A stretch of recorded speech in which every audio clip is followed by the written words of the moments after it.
ही Gen Z नावाची पिढी नेमकी आहे कोण? तर 1997 ते 2012 म्हणजे 1997 टू 2012 पर्यंत ही जन्मलेली पिढी, जिला आपण जेन्झी असं म्हणतो. इलेक्ट्रॉनिक गोष्टी, टेक्नॉलॉजी या त्यांच्या DNA मिसळलेल्या आहेत. त्या नुसत्या हाताळत नाही, तर त्यांच्या त्या DNA इतक्या मिसळलेल्या आहेत की त्याच गोष्टीचा फायदा उचलून ते आज सरकारवरही दबाव टाकण्याचा प्रयत्न करतात. आणि ते त्याच्यात नेपाळ आपण पाहतोय ते सक्सेसफुल झाले, त्यांनी विजय मिळवलेला आहे. एका दृष्टीने ते हानिकारक पण आहे, पण एका दृष्टीने कुठेतरी आज जेन्झी बोलता आहे किंवा व्यक्त होत आहेत, ही एक पॉझिटिव्ह पॉईंट त्यातनं मी पाहिल, एक वकील म्हणून मी त्याच्यात पाहिल.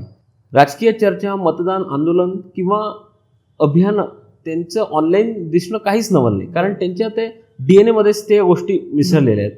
कारण सोशल मीडिया प्लॅटफॉर्मला त्यांनी इतकं, म्हणजे त्याचा एक वेगळा यूज पण आहे, म्हणजे त्याला आपण पुढे पाहू की त्याचा निगेटिव्ह जितका यूज आहे तेवढाच त्यांनी सोशल मीडियाचा यूज या गोष्टीतनं कसा होतो हे एक जगासमोर त्यांनी अधोरेखित केलेलं आहे.